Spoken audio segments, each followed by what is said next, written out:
In 1992, a group of friends started a band, later to be known as Big Tent Revival.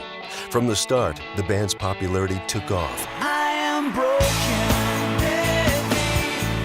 over backwards. Big Tent was highly sought after for touring in the USA and internationally.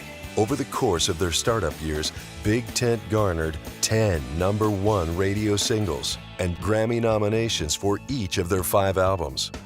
During this period of time, Big Tent Revival was introduced to Greg Laurie and joined the Harvest Crusade platform as featured musical guests in Hawaii, San Diego, Anaheim, Philadelphia, and the list goes on. A warm welcome to Big Tent Revival.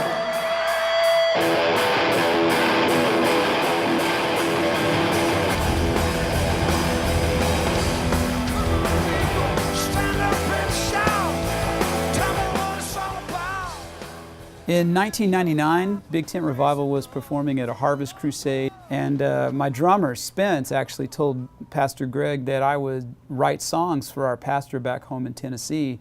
And Greg said, hey, why don't you write me a song and play it for us next week? You know, we're going to be in Philadelphia for a crusade. No pressure, right? We're all counting on you. And about that time, I had a phone call from Bill Batstone, and had been writing songs with a guy in Nashville. Said it wasn't going well and asked if he could come over to my house and hang out. And when he showed up, I told him, I'm working on this song for Pastor Greg, and it's about this message that he's going to teach about choosing life or death or blessing or cursing. And so there in my living room in Franklin, Tennessee, Bill Batstone and I wrote Choose Life, and we still sing it today.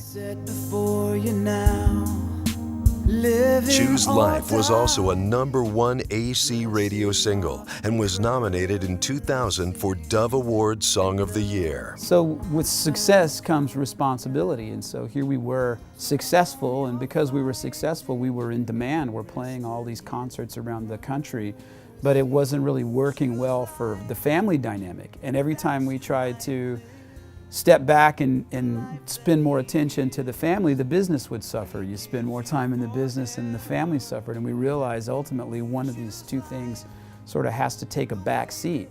And it ended up being the band. So on 2000, going into 2001, New Year's Eve, we played our very last concert.